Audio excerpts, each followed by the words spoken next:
আদম্য হয়ে উঠেছে দানবেরা, শহরগুলো ধসে যাচ্ছে, আর এখন নায়করা পর্যন্ত দ্বিধায় ভুগছে। আমি কখনোই এই লড়াই চাইনি, কিন্তু ওরা যদি আমাদের দিকে আসে, তাহলে ওরাই পাচ্ছে তাদের যা চেয়েছে।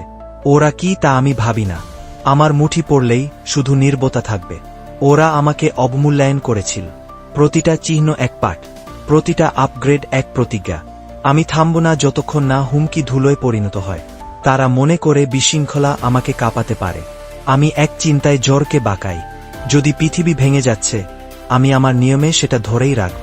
আমি কখনোই সবচেয়ে শক্তিশালী হওয়া চাইনি, কিন্তু যদি কেউ এই পৃথিবী ছিন্নভিন্ন করতে চায়, মনে হয় আমাকেই সেটাকে ঘুষিতে জোড়া লাগাতে হবে। আমি দীর্ঘদিন নিজের চারপাশে প্রাচীর গড়ে তুলেছিলাম, কিন্তু এবার আমি ঝরে হাঁটা শুরু করছি। কারণ ক্ষমতা অর্থহীন যদি তুমি সেটি ব্যবহার করার ভয় পাই। আমি অসংখ্যবার নিজেকে পুনর্নির্মাণ করেছি, কিন্তু এই হুমকি কেবল আপগ্রেড চাইছে না, এটাই দরকার সংকল্প। আমি আর ব্যর্থ হব না। ভাবিনি যে সত্যিই আমাকে চেষ্টা করতে হবে।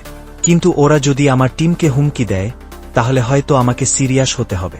ওরা কত বড় সেটা কোনো বিষয় না। দানব, দেবতা, সেনা সবাই একইভাবে পড়ে যায়। শুধু এক ঘুষি, এটাই যথেষ্ট।